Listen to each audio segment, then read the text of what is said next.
പരിശുദ്ധമായ ദുൽഹിജ്ജ മാസത്തിലെ ഏതാനും ചില ദിവസങ്ങളും കൂടി നമ്മിൽ നിന്ന് പിന്നിടുമ്പോൾ വിശ്വാസി സമൂഹം ഒരു പുതിയ വർഷത്തെ സ്വീകരിക്കാനുള്ള ഒരുക്കത്തിലാണ്.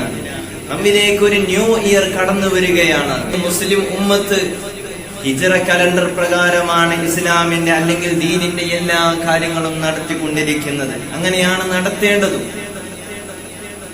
ആ ഹിജ്റ വർഷപ്രകാരം ഒരു പുതിയ വർഷം നമ്മിലേക്ക് കടന്നു വരികയാണ്. വളരെ തുച്ഛമായ ദിവസവും കൂടിയാണ് നമ്മുടെ മുന്നിലുള്ളത്. ഇവിടെ നമ്മൾ മനസ്സിലാക്കേണ്ടത് പലരും അശ്രദ്ധരായി കൊണ്ടിരിക്കുന്ന ഒരു സമയമാണ്. പലരും അശ്രദ്ധരായി കൊണ്ടിരിക്കുന്ന ഒരു ടൈമാണത്. അഥവാ നമ്മിലേക്ക് ഒരു പുതുവർഷം കടന്നു വരുമ്പോ നമ്മുടെ ആയുസ്സിൽ നിന്നും ഒരു വർഷം അങ്ങ് കൊഴിഞ്ഞുപോയി, ഒരാണ്ട് തീർന്നുപോയി. ഇനി പുതിയൊരു വർഷത്തിലേക്ക് കാലെടുത്ത് വെക്കുകയാണ്. പുതിയൊരു ആയുസ്സിലേക്കാണ് നമ്മൾ കാലെടുത്ത് വെക്കാനിരിക്കുന്നത് എന്ന് പറയുമ്പോ അല്ലാഹു സുബ്ഹാനഹു വ തആല എത്ര വർഷമാണ് നമുക്ക് ഈ ഭൂമി ലോകത്ത് ജീവിക്കാൻ കണക്കാക്കിയിട്ടുള്ളത്? ആ കണക്കാക്കിയ വർഷത്തിലേക്ക് നമ്മൾ ഒരു വർഷവും കൂടി അങ്ങ് അടുത്തുപോയി. ഒരു വർഷം കൊഴിഞ്ഞു പോകലോടുകൂടെ ഇങ്ങോട്ട് അടുത്തു വന്നു. മരണത്തിലേക്ക് കൂടുതൽ അടുത്തുകൊണ്ടിരിക്കുകയാണ് മനുഷ്യൻ. ഇവിടെ ഓരോ പുതുവത്സരങ്ങൾ കടന്നു വരുമ്പോഴും മനുഷ്യരാകുന്ന നമ്മുടെ ആയുസ്സിനെ കാർന്നു തിന്നുകയാണത്. ഈ സമയത്ത് നമ്മൾ സന്തോഷിക്കുകയാണോ വേണ്ടത്? അതല്ല ദുഃഖിക്കുകയാണോ വേണ്ടത്? ചിന്തിക്കേണ്ടതുണ്ട്. പല ആഘോഷങ്ങളും കാണുമ്പോ കേൾക്കുമ്പോ നമ്മുടെ പരിസര പ്രദേശങ്ങളിൽ അതിനെ അങ്ങ് തിമിർത്താടുമ്പോ സുബ്ഹാനല്ലാഹ്, ഒരു ന്യൂ ഇയർ അങ്ങ് കടന്നു വരുമ്പോ അതിന്റെ രാവുകളിൽ നടക്കുന്ന പേക്കൂത്തുകൾക്ക് അറ്റമില്ല. അതിൽ കുടിച്ചു തീർക്കുന്ന കള്ളിന്റെയും അതുപോലെ തന്നെ മയക്കുമരുന്നിന്റെയും അളവുകൾക്ക് യാതൊരു നിശ്ചയവുമില്ല. കഴിഞ്ഞകാല പുതുവത്സര രാവിൽ സുബ്ഹാനല്ലാഹ് തീർത്തതായ മദ്യത്തിന്റെ കോടികളുടെ കണക്ക് പുറത്തുവിട്ടതല്ലേ? പത്രമാധ്യമങ്ങളിലൂടെ നമ്മൾ വായിച്ചറിഞ്ഞവരല്ലേ? എവിടേക്കാണ് സമൂഹം ഇത്രത്തോളം അധപ്പതിച്ചുകൊണ്ടിരിക്കുന്നത്? നമ്മൾ മനസ്സിലാക്കാതെ പോവുകയല്ല ചെയ്യുന്നത്. പുതിയ വർഷം നമ്മിലേക്ക് കടന്നു വരുമ്പോ നമ്മുടെ ആയുസ്സിനെ അങ്ങ് കാർന്നു തിന്നുമ്പോ ഒരു മുസ്ലിമായ മനുഷ്യന് എങ്ങനെയാണ് അവിടെ സന്തോഷിക്കാൻ തോന്നുക? അല്ലാഹു തആല പൊരുത്തപ്പെടാത്ത രൂപത്തിലുള്ള ആഘോഷങ്ങൾക്ക് വഴിതിരിക്കുന്നത് എങ്ങനെയാ? നിങ്ങൾ നോക്ക്, ഒരു ചെറിയ കുഞ്ഞ് ജനിക്കുമ്പോ, ഒരു കുട്ടി പ്രസവിച്ച് വീഴുമ്പോ സുബ്ഹാനല്ലാഹ് അതിന്റെ വലത് കാതിലൂടെ അല്ലാഹു അക്ബർ എന്ന പരിശുദ്ധമായ തക്ബീറത്തിന്റെ ധ്വനികൾ അങ്ങ് മുഴക്കി ബാങ്ക് കൊടുക്കൂലേ? ഇടത് കാതിലൂടെ ഇഖാമത്തും കൊടുക്കൂലേ?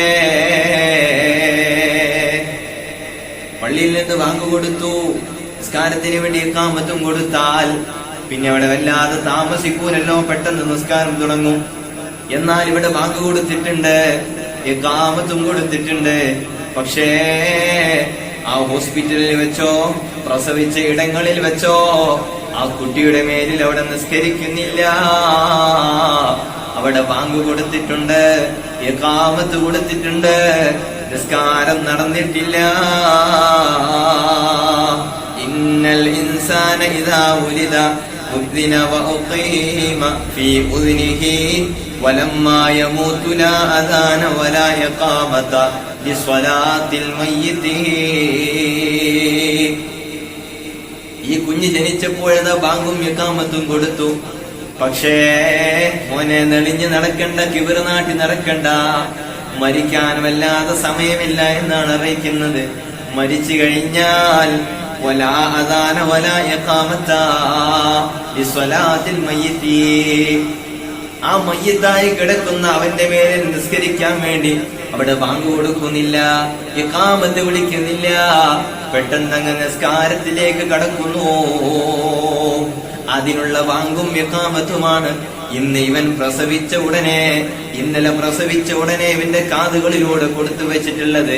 ഇന്നല്ലെങ്കിൽ നാളെ അവൻ മരണപ്പെടുമ്പോ അവന്റെ മേലിൽ നിസ്കരിക്കാനുള്ള ഒരുക്കമായി. പിന്നീട് അവിടെ ബാങ്ക് കൊടുക്കാൻ നിൽക്കുന്നില്ല, ഇഖാമത്തും കൊടുക്കാൻ നിൽക്കൂല. എന്ന് പറഞ്ഞാൽ മനുഷ്യന്റെ ആയുസ് വളരെ ചുരുക്കമാണ്.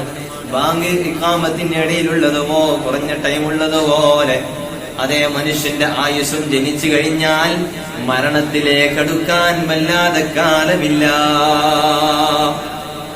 കൂടുതൽ കാലമൊന്നും ഇവിടെ ജീവിക്കുമെന്ന് ആരും മോഹിക്കേണ്ട. നമ്മൾ ജനിക്കുന്നതിന് മുമ്പ് തന്നെ അല്ലാഹു സുബ്ഹാനഹു വ തആല എത്ര കാലം നമ്മൾ ജീവിക്കുമെന്ന് കണക്കാക്കിയിട്ടുണ്ട്.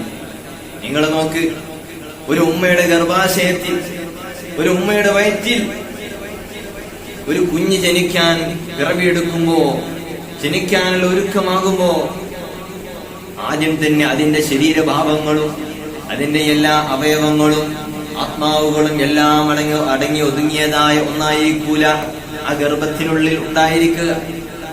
മറിച്ച് രക്തപിണ്ഡമായി മാറും, മാംസപിണ്ഡമായി മാറും.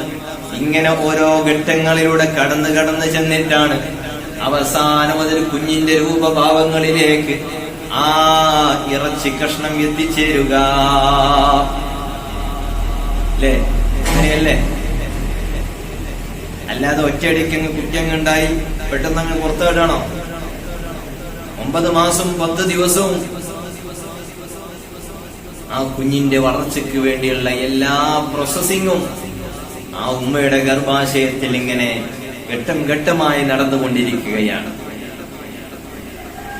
ഹബീബ് റസൂലുള്ളാഹി സ്വല്ലല്ലാഹു അലൈഹി വസല്ലം തങ്ങൾ പറഞ്ഞിട്ടുണ്ട്, ഇന്ന അഹദകും യുജ്മഉ ഖൽഖുഹു ഫീ ബത്നി ഉമ്മിഹി 40 യൗമൻ ثم يكون علقة مثل ذلك ثم يكون مضغة مثل ذلك ثم يبعث الله ملكا فيؤمر ب4 كلمات. അല്ലാഹ്, എന്താണ് ഹബീബ് റസൂലുള്ളാഹി സ്വല്ലല്ലാഹു അലൈഹി വസല്ലം തങ്ങൾ പറഞ്ഞത്? ചുരുക്കി പറയുകയാണ്, ഉമ്മയുടെ ഗർഭാശയത്തിൽ ആദ്യം രക്തപിണ്ഡമായി മാറും, പിന്നീട് മാംസപിണ്ഡമായി മാറും. 4 മാസം തികയുമ്പോൾ ആ കുഞ്ഞിലേക്ക് റൂഹിനെ ഊതാൻ, ആത്മാവിനെ നൽകാൻ അല്ലാഹു സുബ്ഹാനഹു വ തആല ഒരു മലക്കിനയക്കും. ആ മലക്കിനയച്ച ഉടനെ തന്നെ ആത്മാവ് അങ്ങൂതലാണോ? അല്ല. ويقال له اكتب عمله ورزقه واجله وشقي او سعيد. ആദ്യമായിട്ട് തന്നെ റൂഹ് ഊതുന്നതിന് മുമ്പ് തന്നെ ആ മലക്കിനോട് അല്ലാഹു നിർദ്ദേശിക്കുന്നത് ഉക്തുബ് അമലഹു, ഇവന്റെ അമൽ എഴുതാനാണ്, അവന്റെ കർമ്മങ്ങൾ എഴുതാനാണ്. അവൻ ജീവിക്കുന്ന കാലയളവിൽ ചെയ്തെടുക്കുന്ന സർവ്വ അമലുകളും സൽക്കർമ്മങ്ങളാകട്ടെ മറ്റുള്ള കാര്യങ്ങളാകട്ടെ, എന്തെല്ലാം പ്രവർത്തനങ്ങളിൽ അവനിൽ നിന്ന് ഉണ്ടായി പോകുന്നുണ്ടോ എല്ലാം അങ്ങ് രേഖപ്പെടുത്തണം. മലക്കിനോട് അല്ലാഹു ആദ്യമായി ആജ്ഞാപിക്കുകയാണ്. എപ്പോ? ഉമ്മയുടെ ഗർഭാശയത്തിൽ നിലനിൽക്കുന്നതായ ആ പിഞ്ചു കുഞ്ഞായി വളരുന്ന ആ ഒരു മാംസപിണ്ഡത്തിലേക്ക് അല്ലാഹു രേഖപ്പെടുത്തുന്നത് ആദ്യമായി അവന്റെ അഅ്മാലുകളാണ്. തീർന്നില്ല. വക്തുബ് റിസ്ഖഹു, ഇവനിക്ക് ജീവിക്കാൻ ആവശ്യമായ എല്ലാ റിസ്കിന്റെ അളവുകളും രേഖപ്പെടുത്തണം. എത്ര അളവിലാണ് ഇവനിക്ക് റിസ്ക് ആവശ്യമുള്ളത്? ഭക്ഷണമാകട്ടെ, വായു ആകട്ടെ, ഓക്സിജൻ ആകട്ടെ, ജീവിക്കാൻ ആവശ്യമായ എന്തെല്ലാം കാര്യങ്ങൾ അവനിലേക്ക് എത്ര അളവിൽ വേണം എന്നും ഇപ്പോൾ രേഖപ്പെടുത്തണം. അതിലും ഒതുക്കിയില്ല അജലഹു, ഇനി ഇവൻ ജനിച്ചു വളർന്ന് എത്ര കാലം ഇവൻ ഇവിടെ ഈ ഭൂമി ലോകത്ത് വസിക്കും, എത്ര ആയുസ്സുകാലം ഇവൻ ജീവിക്കും എന്നും കൂടി രേഖപ്പെടുത്തുകയാണ്. അതിലും ഒതുങ്ങിയില്ല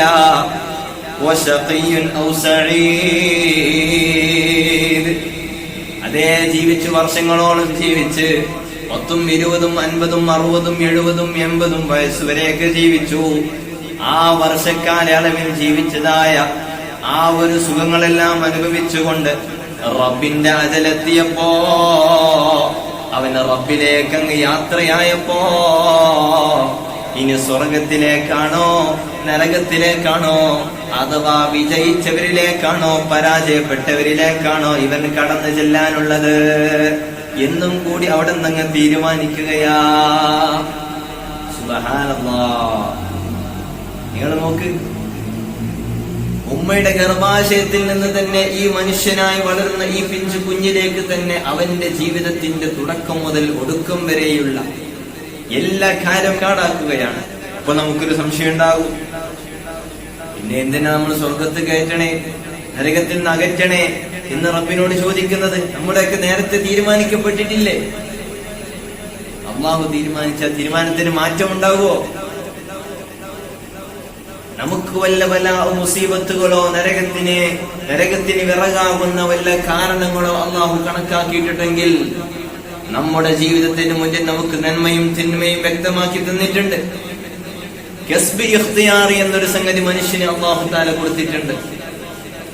അത് നല്ലത് തെരഞ്ഞെടുത്തുകൊണ്ട് നല്ലതിലൂടെ അവൻ ജീവിതം ധന്യമാക്കലിലൂടെ, ആ ശുദ്ധി വരുത്തലിലൂടെ നന്മയുടെ അഹ്ലുകാരിൽ അവൻ ചേർന്നു പോയാൽ, അത് കാരണം ആ നന്മകൾ പ്രവർത്തിക്കുന്നവനായിട്ട് റബ്ബിലേക്ക് കരമുയർത്തിയാൽ അവന്റെ പ്രാർത്ഥന അള്ളാഹു സ്വീകരിച്ചുകൊണ്ട് തിന്മയുടെ ആളുകളുടെ കൂട്ടത്തിലാണ് ഇവനെ ചേർത്ത് വെച്ചതെങ്കിൽ അതങ്ങ് നീക്കം ചെയ്ത് നന്മയുടെ ആളുകളുടെ കൂട്ടത്തിലേക്ക്, അഥവാ സ്വർഗപ്രവേശനം ലഭിക്കുന്നവരിലേക്ക് അവനെ മാറ്റിത്തിരുത്തപ്പെടുന്ന സാഹചര്യങ്ങളും ഉണ്ടെന്ന് നമുക്ക് പഠിപ്പിക്കപ്പെട്ടതാണ്. അതുകൊണ്ട് അതിലൊന്നും ആരും ബേജാറാകേണ്ട കാര്യമില്ല.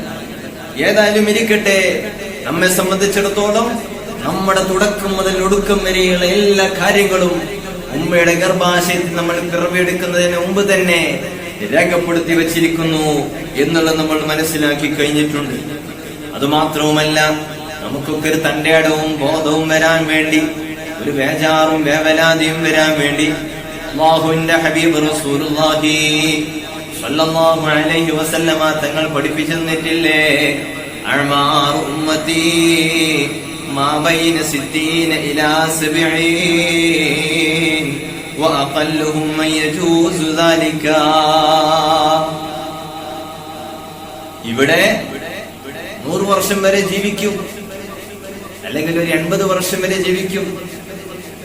ചില ജ്യോത്സ്യന്മാരൊക്കെ ഗണിച്ചു കൊടുക്കും, ഇത്ര വർഷം വരെ എനിക്ക് ജീവിക്കാം, അതിൽ ഇത്ര വർഷം നിനക്ക് നേട്ടമാണ്, അതിൽ ഇടയ്ക്ക് വെച്ച് 2 വർഷം ശകുനങ്ങളാണ്.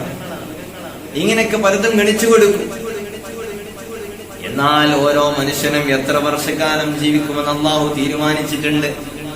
പൂർവകാലത്തെ അമ്പിയാ മുർസലീങ്ങളുടെയൊക്കെ ജീവിത ചരിത്രങ്ങൾ പരിശോധിച്ചു നോക്കുമ്പോ അവരുടെയും ആ കാലഘട്ടത്തിലുള്ള ജനങ്ങളുടെയും ആയുസ് കാലം വളരെ കൂടുതലായിരുന്നു. 1000 വർഷവും 950 വർഷവും അതുപോലെ തന്നെ 100 കണക്കിന് വർഷങ്ങളും ജീവിച്ച ചരിത്രങ്ങളാണ് നമുക്ക് മുന്നിൽ വ്യക്തമായിട്ടുള്ളത്. എന്നാൽ മുത്ത് റസൂലുള്ളാഹി സ്വല്ലല്ലാഹു അലൈഹി വസല്ലമ തങ്ങൾ കരളിന്റെ കഷ്ണമായ ഹബീബുൽ വറാ ത്വാഹ റസൂലുള്ളാഹി സ്വല്ലല്ലാഹു അലൈഹി വസല്ലമ തങ്ങൾ അവിടുന്ന് പഠിപ്പിക്കുന്നു, അഅ്മാർ ഉമ്മത്തി മാ ബൈന 60 ഇലാ 70. എന്റെ സമുദായത്തിന്റെ ആയുസ്സുകാലം, എന്റെ ഉമ്മത്തിന്റെ പ്രായം അത് 60-ന്റെയും 70-ന്റെയും ഇടയിലാ. അങ്ങനെ പറഞ്ഞാ അതിന്റെ അപ്പുറത്തേക്ക് പോവില്ലാന്നല്ല, പോയേക്കാം. പക്ഷേ കൂടുതൽ കാലമൊന്ന് വസിക്കുമെന്ന് ആരും ധരിക്കണ്ട. ഇത്ര കാലമല്ലേ എനിക്ക് ആയുസ്സുള്ളൂ, അതിനു മുമ്പ് തന്നെ എനിക്ക് എന്തെല്ലാം ചെയ്തെടുക്കാനുണ്ട്. ഈ ഒരു കാലയളവിൽ ചെയ്തെടുത്താൽ മതിയാവൂലല്ലോ പടച്ച റബ്ബിലേക്ക്. അതുകൊണ്ടൊരു സമയം പാഴാക്കാതെ, ഒരു സെക്കൻഡും പാഴാക്കാതെ ഞാൻ അതിനു വേണ്ടി ഒരുങ്ങേണ്ടതുണ്ടെന്ന ബോധം ലഭിക്കാനാണ്, ഓരോ മനുഷ്യന്റെയും മനസ്സിലുണ്ടാകാനാണ് അഷ്റഫുൽ ഖൽഖ് ത്വാഹ റസൂലുള്ളാഹി സ്വല്ലല്ലാഹു അലൈഹി വസല്ലമ തങ്ങൾ പറഞ്ഞിട്ടുള്ളത്, ഇർതകബതു അലൽ ഖാതാ غير حصر وعادات لك أشكو فيه يا سيدي خير النبي الصلاة على النبي والسلام على الرسول الشفيع الأبطاحي والحبيب العربي. ആ നേതാവായ അഷ്റഫുൽ ഖൽഖ് ഹബീബ് റസൂലുള്ളാഹി സ്വല്ലല്ലാഹു അലൈഹി വസല്ലമ തങ്ങൾ ഉമ്മത്തിനോടുള്ള മഹബ്ബത്ത് കാരണം വഫാത്തിന്റെ നേരത്തു പോലും ഉമ്മത്തിനെ ഓർത്ത് കരഞ്ഞ നേതാവല്ലേ. ഈ പരിശുദ്ധമായ ദീനി ഈ പ്രശോഭിതമായ രൂപത്തിലേക്ക് നമുക്ക് നേടി തന്നിട്ടുണ്ടെങ്കിൽ അതിന്റെ പിന്നിൽ എത്രയെത്ര പീഡനങ്ങൾ ഏറ്റുവാങ്ങിയിട്ടുണ്ട്, എത്ര കഷ്ടപ്പാടുകൾ സഹിച്ചു പോയിട്ടുണ്ട്. അല്ലാഹ് ആ നേതാവിനോട് നമ്മളോടുള്ള പ്രിയം കാരണം വഫാത്തിന്റെ നേരത്ത് പോലും ഉമ്മത്തി, എന്റെ സമുദായമേ എന്ന് വിളിച്ച് വളരെ ഗൗരവത്തോടുകൂടെ പല കാര്യങ്ങളും നിർദ്ദേശിച്ചിട്ടുണ്ട്. നമ്മൾ ആ സമയത്ത് പോലും അവിടെ അശ്രദ്ധരായി നിലകൊള്ളുന്നു. ഇതാണ് മനുഷ്യന്റെ അവസ്ഥ. ഈ ചുരുങ്ങിയ കാലയളവിൽ എന്തെല്ലാം പേക്കൂത്തുകൾ നമ്മൾ ചെയ്തെടുക്കും. 60 വയസ്സ് വരെയാണ് ഒരു മനുഷ്യന്റെ ആയുസ് കാലം എന്ന് കണക്കാക്കി നോക്കുമ്പോ ഒരു 60 വർഷം 60 കൊല്ലം ജീവിക്കുന്ന ഒരാളുടെ എത്ര ദിവസമുണ്ടാകും? കൂട്ടി നോക്കുമ്പോ 60 × 365 21,900 ദിവസമാണ് ആ മനുഷ്യൻ ഇവിടെ ജീവിക്കുന്നത്. എത്ര? 21,900 ദിവസം. അത്രയും ദിവസം ഇവിടെ അവൻ ജീവിക്കുകയാണ്. ചുരുങ്ങിയത് ഓരോ ദിവസത്തിലും 8 മണിക്കൂറെങ്കിലും ഒരാൾ ഉറങ്ങിയിരിക്കണം എന്നാണല്ലോ ആരോഗ്യശാസ്ത്രം നമ്മോട് പഠിപ്പിക്കുന്നത്. നമ്മുടെ ശരീരത്തിന്റെ എല്ലാ പ്രോസസ്സിങ്ങിനും അതിന്റെ എല്ലാ പ്രവർത്തനങ്ങൾക്കും പ്രയാസമില്ലാത്ത സുഗമമായ നടത്തിപ്പിനു വേണ്ടി രാത്രി 8 മണിക്കൂറെങ്കിലും ഒരു മനുഷ്യൻ ഉറങ്ങിയിരിക്കണം എന്ന് ആരോഗ്യശാസ്ത്രം നമ്മോട് ഉണർത്തുന്നുണ്ട്. ആ നിലയ്ക്ക് കൂട്ടി നോക്കുമ്പോ ഈ 21,900 ദിവസത്തിൽ 8 മണിക്കൂറുകൾ ഓരോ ദിവസവും നമ്മൾ കൂട്ടി നോക്കുമ്പോ 20 വർഷം ഉറങ്ങാൻ വേണ്ടി മാത്രം നമ്മൾ ചെലവഴിക്കുകയാണ്. ഉറക്കിന് വേണ്ടി 20 വർഷം കളഞ്ഞു. വേണമെങ്കിൽ കൂട്ടി നോക്ക്. 20 വർഷം ഉറക്കിന് വേണ്ടി കഴിഞ്ഞു. ഇനി ബാക്കി എത്ര വർഷമുണ്ട്? 40 വർഷമാണ് ഇനി ബാക്കിയുള്ളത്. ആ 40 വർഷം ഇബാദത്ത് എടുക്കാൻ ചാൻസ് ഉണ്ട് എന്നാണോ? ഇല്ല. അവൻ പിഞ്ചു കുഞ്ഞായി വളർന്ന് ആ ഒരു കുട്ടിക്കാലം വളർന്ന് പഠനകാലം, പിന്നെ വിനോദകാലം, ഇങ്ങനെയൊക്കെ തുടങ്ങി ഒരുപാട് കാര്യങ്ങൾ നിർവഹിക്കേണ്ട ഒരു ഉത്തരവാദിത്വം തന്നിലേക്ക് വരുന്നൊരു ഘട്ടം വരുന്ന സമയം.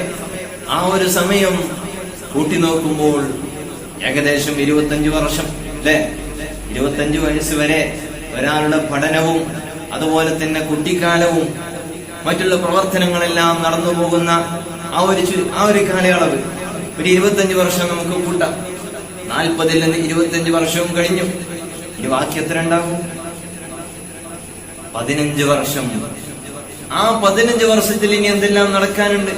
സുബ്ഹാനല്ലാഹ്.